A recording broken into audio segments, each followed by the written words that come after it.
mass of undifferentiated cells, which is what the pro-abortionists were telling us at some point or other, to justify a procedure that they were describing as basically getting your toenails clipped or getting a haircut. Right. Okay. Well, I can see you do have very strong views of abortion, and I believe they haven't really changed much in 50 years or 40 years. Um, No, I think they will Women. change. And one more argument I might say is I don't I'm not sure if you have a daughter or a female I in have your two. family. Yeah, I have two. obviously this might matter to them, or they might see this in a different way than you might. Some might argue, what would you do, Dr. Jones, if your one of your daughters decided to have an abortion or she had needed that? I would do everything within my power to prevent that from happening. Even in cases where, God forbid, um, rape, in other circumstances why she might feel um, Yeah, even reluctant if it, or even endangered. if it's rape, I would do everything within my power to prevent that theoretical daughter from having an abortion, because the fetus is not at fault in this crime. Right. Well, that's very noble of you to stick by your views. And is that purely based on? And you said that's because you're a rational person rather than religious views you might Well, have. they're not contradictory. I am a rational person and I'm a religious person at the same time, and my religion reinforces my rationality, so they're not at odds with each other. Right. Okay. All right. Yeah. Well. So that's an interesting view. I I I have the view that in certain cases, especially if a woman's life is in danger, then abortion is necessary. I heard about a story coming from, I think, somewhere in South America, where a young girl was raped by her uncle, and she was pregnant, and obviously a young woman's body isn't suitable to be able to be carrying a baby, and her life was in danger, right? And I believe in that situation, something like an abortion is totally necessary and justified. Um, what I don't want is a frenzy of abortion, people just having abortion because they have feel the rights to, or um, just not taking any precautions. I think an outright ban, like you're saying, is going to create a lot of problems. The extremes are extreme. You're talking as if abortion hasn't created a lot of problems. What problems are you referring to? Do you have you watched these demonstrations in America? These are women who are absolutely crippled by guilt. Their lives have been ruined. They did something wrong. They can't admit that they did something wrong, and their lives. They have formed a political faction that is going to impose this on the rest of us. Wants to impose this on the rest of us, and it will bring about the death of literally has brought about the death of literally millions of Americans. So you can't allow this type of thing to happen if you want to have a rational society. That's what we're talking about. These are people who did it for career. Largely, if you're talking about life of the mother, that's a very small fraction of people, and it can be dealt with in a way that is both moral and humane. But we're talking about an insignificant fraction of the overwhelming number of abortions which have taken place over the past 50 years. Right. What is the current in Indiana? Do they have any particular laws passed? I know Texas and I think is it um, Missouri or one of the states of South passed a law recently that was nearly banned really limited abortion up to I think less than 20 weeks and very few cases. What's the situation in Indiana at the moment? Good question. I don't know. I mean, first of all, the decision has not been handed down yet. That's correct. Okay. So what do we have as a leaked document? That's right. Uh, in some states, there are things called trigger laws, which are basically if Roe versus Wade gets overturned, the state of Indiana will return to the status quo ante, which means that it will be illegal to have an abortion. To be honest with you, I don't know if that's the case in Indiana, and it hasn't happened yet, so we won't know until it happens. Right. I know Texas passed a law recently. There was a huge uproar. I don't recall it, but it's severely limited abortion. And one of the other states in the South passed a law. Um, um, we're talking about this now, and this is the issue. We're talking about this now because of this leaked document, supposedly leaked. Now, I say any leaked documents is not actually leaked, but just released by whoever wants it to be known, and whoever has the power to release it. And here we are talking about the matter, and there's lots of protests now up and down the country, opposing what hasn't been even implemented yet. So here we are speaking about it. A lot of discourse on mainstream media about it. Do you feel like, firstly, the population of America, or the most what people consume in America in terms of news is highly controlled, or lead to people either just going by what is the current hot topic, or which maybe sometimes just falls away in a few weeks or days, or do you think that there's genuine interest and passion, and people are passionate about a topic like this, or any topic that comes into the public limelight? The news, the mainstream news media in America have been all universally biased against abortion in all of their reporting, beginning with the New York Times. There's a whole story you could write about the New York Times and their slanted coverage of the thing. One of the points I'm trying to make here is that this has had a corrupting effect on everything within our culture. I've already talked to you about the corrupting effect it had in terms of the law, in terms of your status toward the law.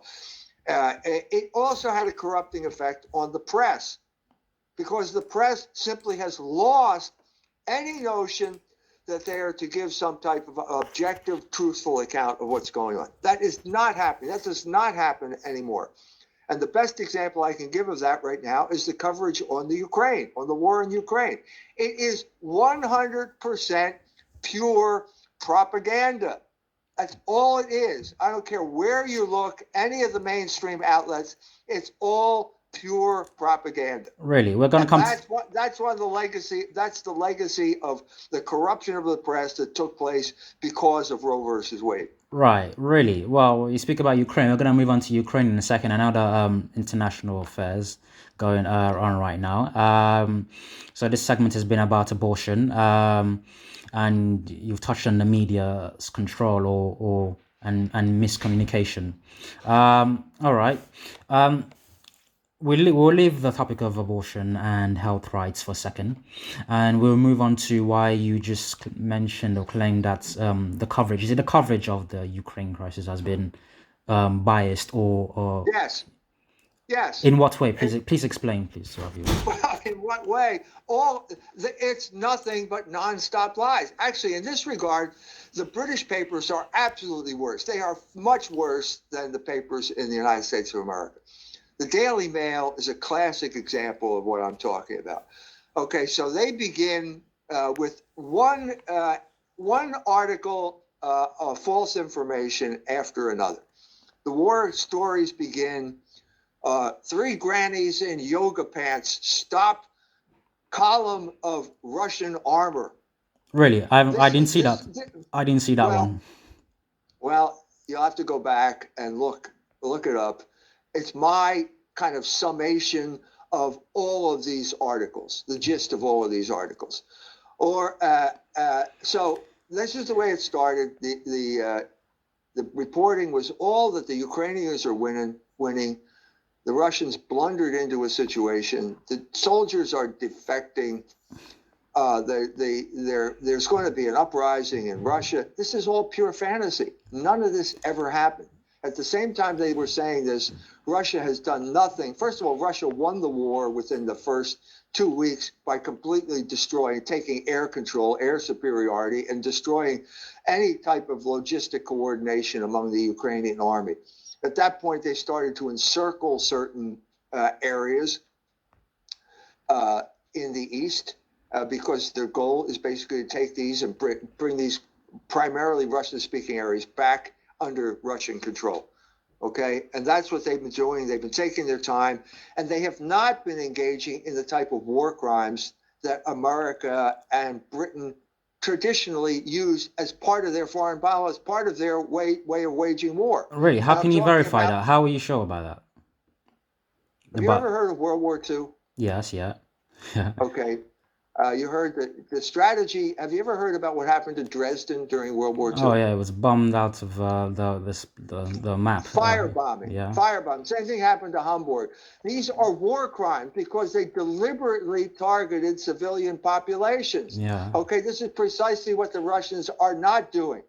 So No, the no, Russians but are I not mean, there- how can you verify the Russians? Okay, number one, the scenes we saw in Bucha, Irpin, and around Kiev, those are real bodies. Fact number one. They were bound Yeah. and shot. We don't know, Absolutely. and I can agree. We can't confirm who shot them or who tortured them or who did what. Now, and this is me sitting from London and looking at this. Now, you're in South Bend, Indiana. How can you confirm Yes. that you know 100%? Because I have better sources than you do. Yeah. I have better sources, and I have better sources than the Daily Mail, which is nothing but propaganda. So Bucha, turns out it was the Ukrainians that murdered these people, and then they blamed it on the Russians. And this is the pattern that has been set. Okay, this is why the mainstream media have blood on their hands. They have blood on their hands because the Ukrainians know that anytime they murder a civilian, the mainstream media in the West are going to blame it on the Russians. As one other instances besides Bucha, we already know that this has already been established. It was established in the Serbian War. This is the way the West wages war. The massacre at Rajak during the war on Serbia. There were bodies there, okay. It turns out later, you look at the bodies and the bullet holes in the clothing does not line up with the bullet holes in the bodies. It was staged in order to justify NATO intervention in the bombing of Serbia. The same playbook is happening now in the Ukraine. The same people are responsible for using the Ukrainians as human shields to advance advance NATO's agenda. Another example was that attack on the hospital, the maternity hospital in Mariupol. Turns out that one of the ladies who was there did a video, and she said it was the Ukrainians that shelled the hospital. It wasn't the Russians, and the Ukrainians would not let these people out. The Ukrainian Azov Brigade, the Nazi Azov Brigade, is using the Ukrainian people as human shields to advance their agenda. That's what's going on. Right, okay. Firstly, you said you had better sources than I do, and then Daily Mail. What sources are those actually? Just for the record, can you say that? You could go to the Duran. Okay, that's one source. You can go to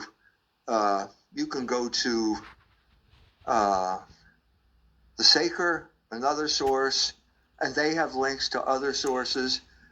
You can also interpret what the press is saying by what they said after the fact. Right. Suddenly, what they said, suddenly the Bucha thing, well, that went down the memory hole. The Mariupol maternity hospital went down the memory hole. This is, look, we have, maybe it's me because I've been around longer than you, but after a while you start to develop a sense of when you're being told the truth and when you're being lied to. And after years and years and years of the corruption of the mainstream media, I have a pretty clear sense of when I'm being lied to.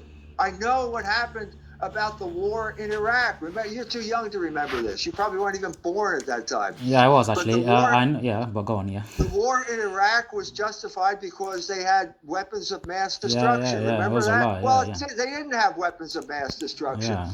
The war in Kuwait was justified because the Saddam Hussein's soldiers were throwing babies, taking them out of incubators and throwing them on the floor. Well, that was made up by a public relations firm in Right. Washington, Knowlton and Hill. Huh. Okay, now am I supposed to just forget everything I've known over all these years and suddenly think that these people have changed, that the tiger, that the leopard has changed its spots now, and that they are not engaging in propaganda? No, that would be naive. All right. Okay. Since we've been communicating, and I mentioned a few months ago that I wrote a dissertation about 2.5 years ago, and it was titled "NATO's Expansion since the end of the Cold War."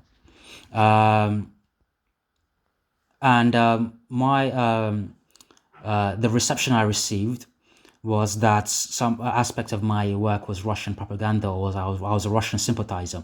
From what you're telling, how you're sounding, some people might say you are Russian sympathizers or propagandist. What would you be your response to them? Well, the person who makes the claim has the burden of proof. I have people on the internet. Is there any control on the internet whatsoever about what people can say about you? No, none whatsoever. And so people can call you a KGB agent and you have no recourse. Remember the paradigm I started with at the beginning? There are some people who are women and they have privilege, and there are some people who are fetuses and they have no rights. That's exactly the situation on the internet. It's the situation throughout the world right now. That's why we're at war at the Ukraine. Right. Okay. All right. So basically, in my dissertation, as I'm referring to, I warned about the consequences or the repercussions of irresponsible nature expansionism, and or the threat of nature, or the potential for nature expansionism. And Russia has been warning about this for the last 20 years. And for the last few years, we've been, or the Americans especially, NATO have been enticing or talking about Ukraine joining, some other people joining, some other countries joining. And obviously, Russia is not too happy about that. Prior to all this current invasion, that started in February this year, 2022. Russia attempted, I believe, to get some type of written guarantees or dialogue going. They wanted a response from the West about what their position was, and they sent their response back to them. And I don't think they were too happy about the response they received. And then, surprisingly, to the surprise of everyone, or at least I was surprised, they went along with the invasion after the Western media were hyped or claimed that they had intelligence that the Russians were going to invade, which I thought was all bogus. But apparently, the Western intelligence was actually correct, or the Russians have a mole or a leak amongst the upper echelons. Now the Russians. What do you mean? What do you mean the Western intelligence was correct? What do you mean by that? Well, I'm not sure if you recall, but in January, early February, all the news outlets, CNN, MSNBC, they have credible intelligence that Russia is prepping to invade. They have thousands of troops. Yeah, that's correct. Yeah, but the Russians kept saying that this was a training exercise in their own territory, so they had the right to do so, and they had no plans. Does that change the fact? And they had no plans to invade, but they did, in fact, a few weeks later. Go on.